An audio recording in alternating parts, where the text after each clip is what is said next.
We're off to a start on time for the first time. Woo! So I would like to welcome everyone who's watching to the third episode of Taboo. Ow, I have wrong amount of fingers. Um, Today my co-host is a very good friend of mine online. Her name is Jada. Uh, you want to introduce yourself a little bit? Hello. I'm Jada. I'm 18, currently in college, and I also I guess my main hobby is I'm in a dance group. So that's about it. Um, what are you going to college for anyway? I don't think I even know. I am going for veterinary bioscience. Oh shit, you gonna fix some animals up? I do be wanting to fix animals up. Now I kind of want to work in like a sanctuary type situation. Oh, all right. We actually have a very infamous wolf rescue out here in Lancaster. Hmm. Might have Yeah. to visit. Hell yeah. If you come up here, you best be letting me know. Of course, you would be the first one I tell. So, I know a couple of weeks ago we really got on it on New Eden, but I kind of wanted to rehash it out for the podcast. The whole thing with OnlyFans and Bella Thorne and uh yeah, that whole mess. Because I know you were also very Miss. yeah. So,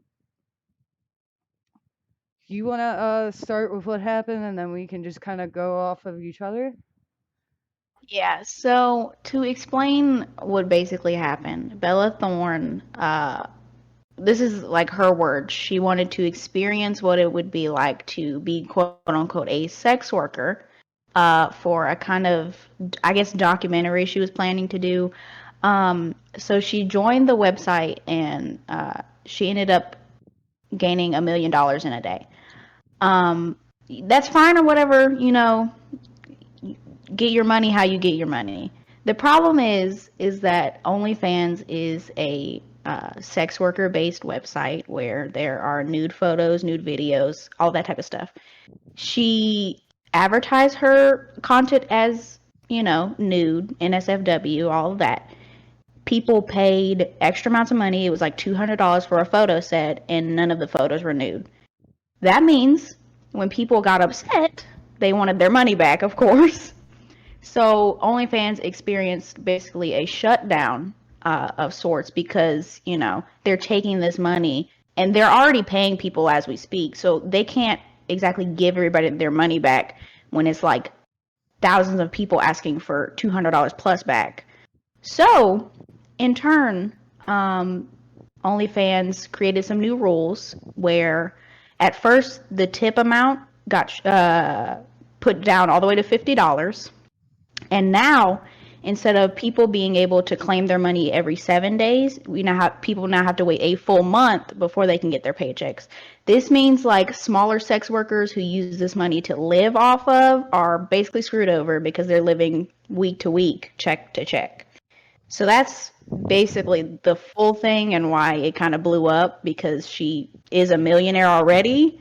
Okay, Uh, but so to be yeah, clear, it's not that she made an OnlyFans or that she made all this money off of OnlyFans. It was the fact that she like lied and thought she could get away with it about having nudes on her photo set, which like is false advertising.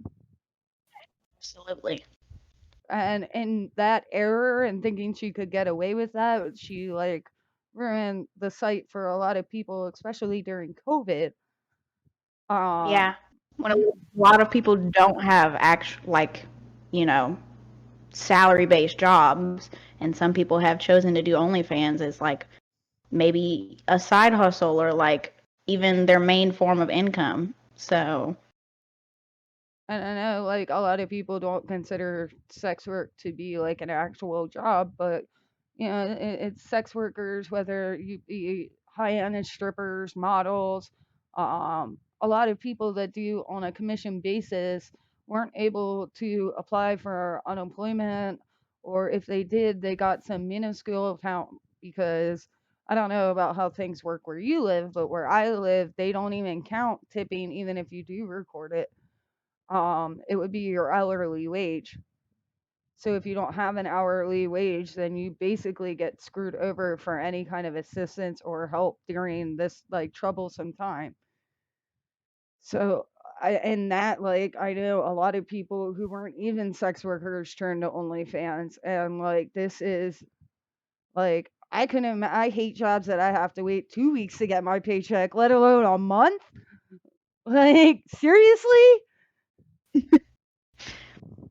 Like a month is a very long time to have to wait for payments because it's a lot of people aren't making like you know, there's definitely a lot of people on OnlyFans that are like huge. They're like in the top 5%, top 1%. But there is way more people that aren't in that top category who, you know, their paychecks might not be like, you know, $3,000 every week or something. Like these people maybe get 500 to 700 bucks a week, and now they have to wait a whole month for that. And like that cap, it's like is it $50 a photo set or $50 for commission? I mean like So on subscription, sorry. Yeah. So on OnlyFans, so her subscription was $20. So subscriptions typically, what or from what I've seen, they're typically around $6 to $7 to $8. Some high ender ones go to 10, 11. So then there's photo sets, and then there's tipping people. So photo sets is when you put out like a a set of photos that like some people have a theme or something, and you can price it at a certain amount. Uh, Pretty much whatever you want. Well, the amount she chose was $200 for that photo set. Tipping is for when someone, one of your subscribers or whatever, just kind of either a like you can tip for no reason, or you can ask for a certain photo that you would like and stuff like that. It what they took it down to $50, but then they were like, well, that's too little, and right now I think it's at $100. All right. Um so besides the monthly, I mean, do those caps like cuz you were saying for subscriptions so most people do a little bit lower and photo sets and stuff, but do you see this being like a major problem for people who are maybe in that top like 3% or so of OnlyFans are taking like a nosedive for this um financially?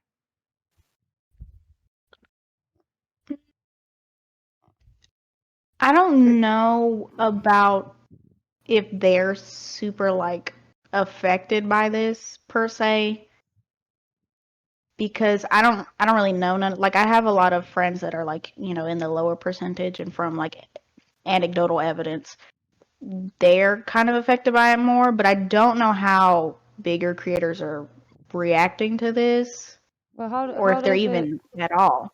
how does it affect like the smaller creators? Maybe even new people just getting into it with the current events and So COVID. yeah, so people it's mostly for people who use the site as a platform, like a main income. Because you know, at like at other jobs, you'll get paid like every 2 weeks or every week or something like that. Well, people have things planned out surrounding that, like payments or stuff like that, where they're like, okay, like let's say like student loans, like they're like, okay, I get my check every 2 weeks, I can go pay like this amount of student loans.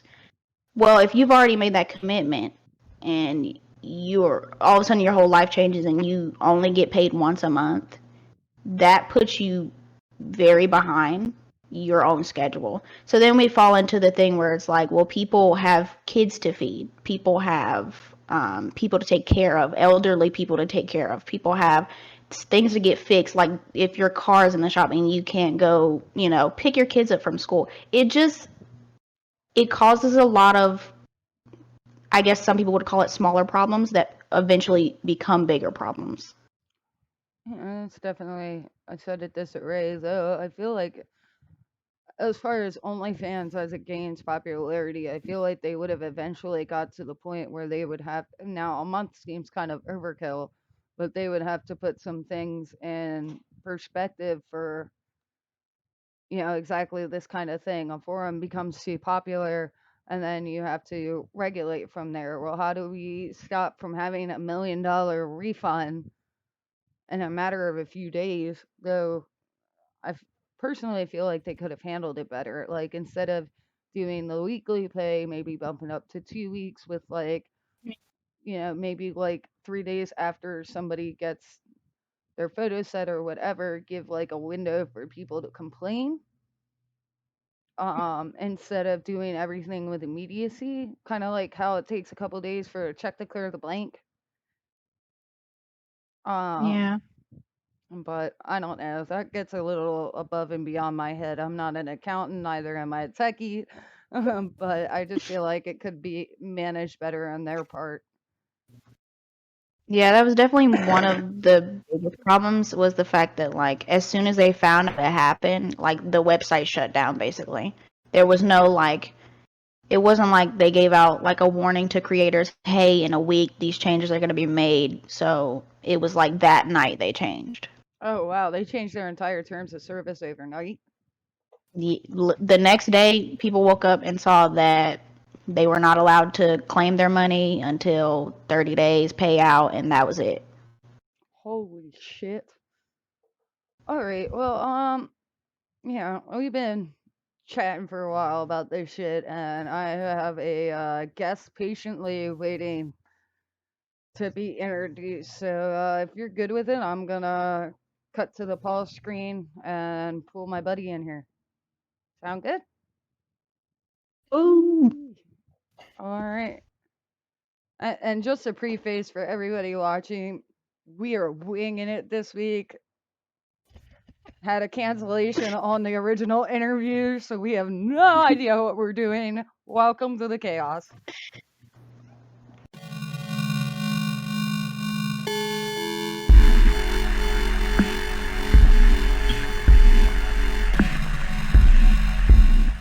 So we're back, and I'm frozen.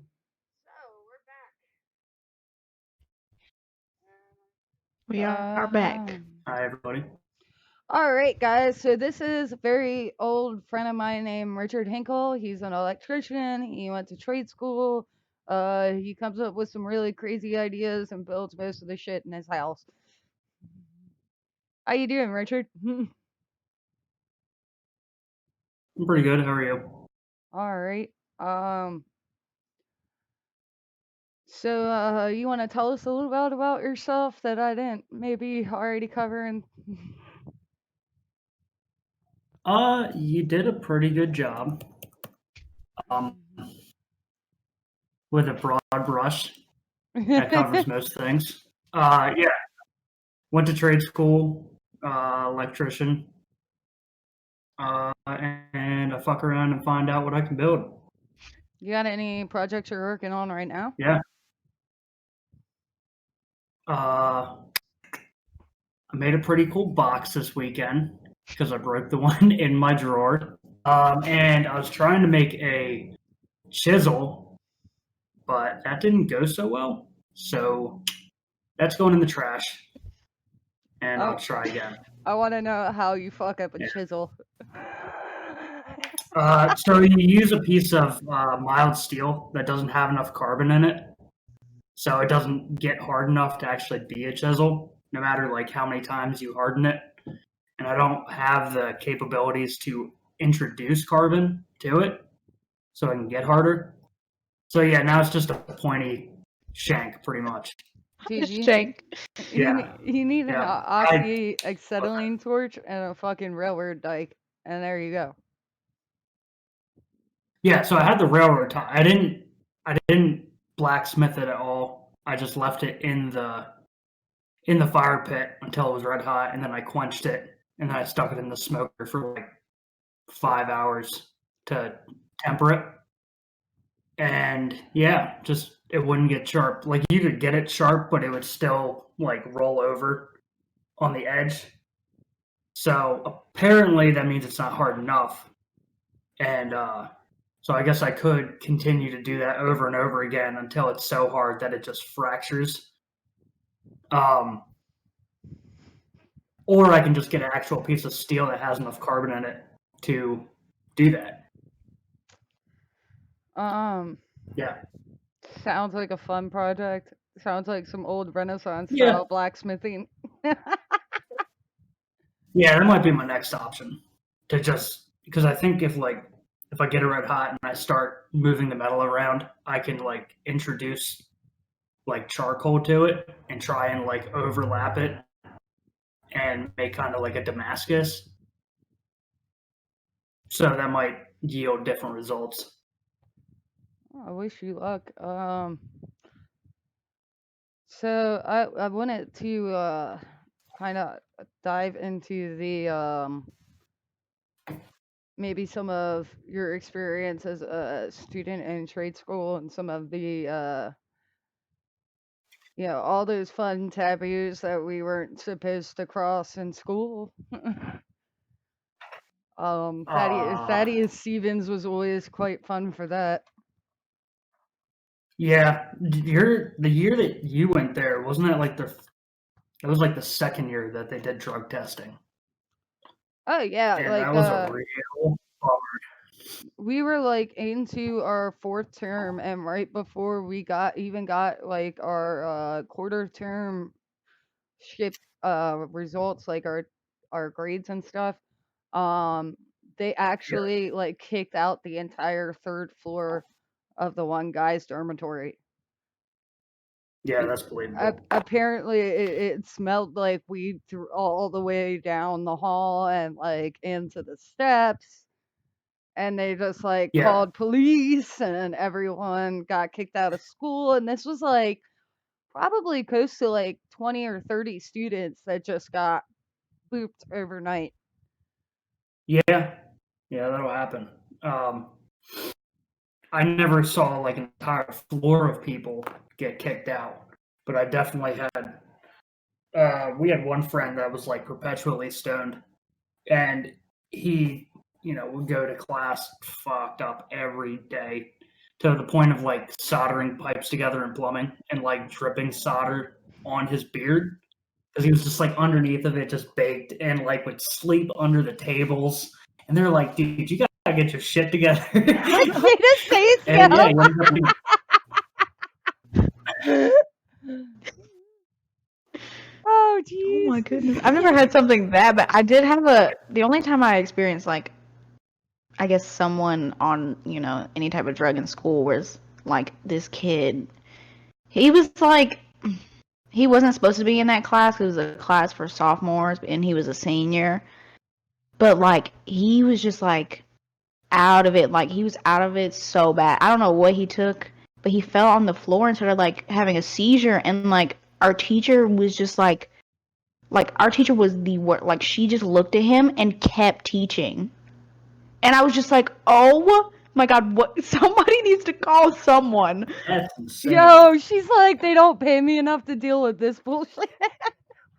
Apparently, and she just like kept going. She said, "So anyways, X plus 1." And I was like, I was so scared. I was like, do we like do something?" Oh Huh. god. Yeah, well, I actually had a hard time with my teacher in my shop class because me and Richard went to the same college except different years. But like all the people that were in my class that were like trying to prove a case against this teacher, that he was unfair and would pick favorites and things in our class. So when they cleared that whole floor, the two of the kids in my class that were also trying to prove a case against this teacher um were a part of that. So I went from the coordinator like being very open to me and talking with me about like some of the problems I was having in this class to just shutting down for me and being like, there's nothing we can do anymore. Like, all these kids got busted for being on drugs, and So it was pretty much said without saying that I was the only one left, and that meant like my word didn't have any value, because there weren't Wow. enough people to speak up against this guy and say that he was like picking favorites in the class and he wasn't giving fair opportunity, and just basically running it like we were supposed to be military, which I could ramble off on, but it was just like I remember feeling like explicitly mistreated and not being able to be heard, even though I had like straight A's in every other class. In my shop, I barely passed, which is sus to me, very suspicious. Yeah. Yeah, it definitely seems with the major teachers, like if they want to teach a certain way, that there's really like nothing that you can do like to get that changed to any kind of normal like teaching method. Like my second year teacher, if people had like questions for him, he would like refuse to answer them unless they like partially knew the answer or would like methodically like explain the steps that they got to that point, which is kind of understandable. But if you don't get that that's the pattern that he wants, and you ask him a question, he's like, "No, I'm not answering that." And it's like, "Well, what the fuck?" And then, yeah, yeah, it sucks. And then people bring that up to the administration. The administration's like, "Oh well, it is what it is." Yeah. And I feel like every student learns a different way, especially when you get into like shop trades that aren't so textbook, where you can like go home and study or get a tutor. Like for trade school, it's like if you don't have a good bond with your teacher and understand what he's putting down, you're pretty much going to be screwed. Yeah, Um, pretty ex- Especially in my class, like we were not allowed to interact with each other. We would get in trouble by our teacher. So like if I be like, oh, to the dude next to me, you know how to do this. Can you show me what you're doing? Because I'm just not grasping it. And our teacher would come up and be like, stop distracting other students of somebody who's like nailing this shit. Just like repeatedly, boredly laying down. Oh God, yeah. I could rant, but so I don't know where to go from here. I'm on wing it mode. Do you have any projects you're working on? I have some paintings going on. That's cool. Working with old school dip drawing pens. Dip drawing pens. What are they? It's like a calligraphy pen that you dip in ink, and Oh, yeah, yeah, it's like the tip's made out of metal, and you got to clean it every time. yeah. Uh, it's a whole lot of fun. If you leave them in water, they rust. It's great, which I didn't know until I did that. That's Like, fun. why does this not work Yeah. anymore?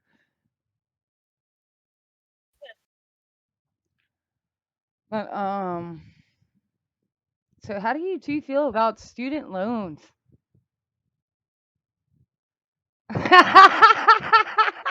I want to cry just hearing it. Are you going I to? got pretty lucky. How Go ahead. so? Uh, so one was broke. Two, under 25, so I wasn't deemed a independent person. And then Thaddeus Stevens has a bunch of grants and uh, I guess with financial aid, my total loan out of there was like $2,000. Damn, Yeah, dude. That was a little bit more than yeah. mine. So I mean, that is the nice thing about Stevens is, I guess in like the grand scheme of things for a college, it's relatively cheap, and I guess with the Stevens grant, they do help a lot of people out. Yeah, I think my But yeah, student loans are still horrible. now, Sorry. Jada, you don't go to a trade school. Do you go to like a community college for now, So or right now I'm in a transfer program at a community college. So I'm going there for 2 years and I'm transferring to a 4 year for the last 2 years. Um, I'm fine with loans. I've actually didn't have to take any out so far, but I'm expecting to have to take some out when I go to university because NC State is stupid expensive and I'm going to be living by myself too. So, yeah, not looking forward to that.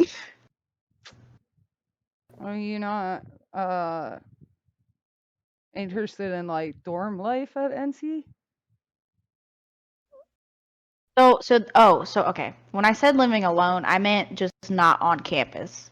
So I'm planning to move into an apartment that's with other people, but like I have my own like living space, like in my room or stuff. So it's not gonna be like a dorm, but it's actually cheaper than living on campus. Like living on campus at NC State is like an easy like 8 grand. Oh fuck. And like the place that I was looking at, it's like $700 a month and it's fully furnished. So I was like, I'm definitely gonna do that before I try to live on campus. No doubt. Sounds like a smart move, honestly. I mean, I feel like that's kind of contingent. If you don't have the school that we went to, if you didn't have a Thaddeus Stevens grant, like because that includes like dorms and books and supplies, like I feel like dorm life was probably quite an expensive addition on your tuition. Because I'm pretty sure it was around like 5 or 6 grand. I can't hear you, dude. Why are you quiet? Me. Yeah. Oh, there we go. I think like from what I remember, and I this might be from a couple years ago, that the total it was like 14,000 a year, and I don't know what that included. If that was a meal plan and the dorm, yeah. Mine covered the dorms, the food, my textbooks, and my supplies for my class. But since my teacher didn't put in like the kind of tools that we were needing, we had to go get our own tools anyway because there wasn't a registered list. Hmm. So even though our stuff was supposed to be included, um, he was so afraid of asking money from the school to provide those supplies that we constantly had to go get our own. Yeah, yeah, and that's not easy being a college student having to buy tools. Tools are not cheap, Tools aren't cheap, like even just if you being buy. working a full-time job, yo. Like it's like, oh, I'd like to get a Yeah, grinder. That's like $100 out of your yeah, pocket plus the disc and the charger and yeah, and like you don't even want to use it. You just like want to hold it and look at it, and you're like, oh, this thing's so cool. And like once it gets dirty, you're like, I ruined it. uh, I'm trying to like rack my brain. Listen to any new curse music lately, dude? No, We no, actually I don't think so.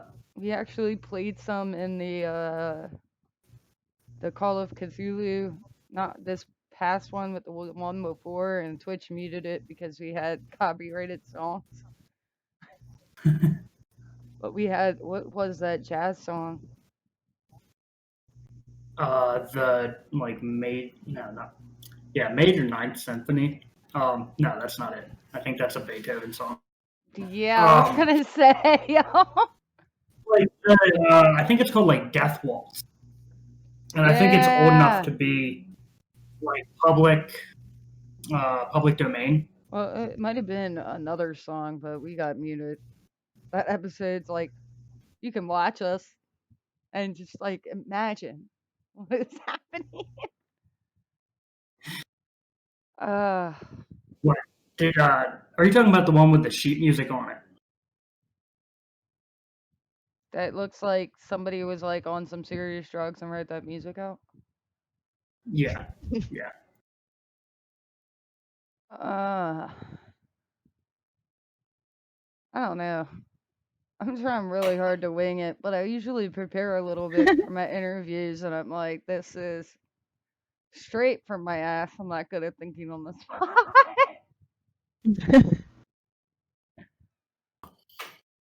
I think I'm actually gonna cut this a little short if you guys are good with it. Yeah, it's up to you. Yeah, the show went on, but I feel like I didn't have any time to prepare to keep the conversation going. Hmm.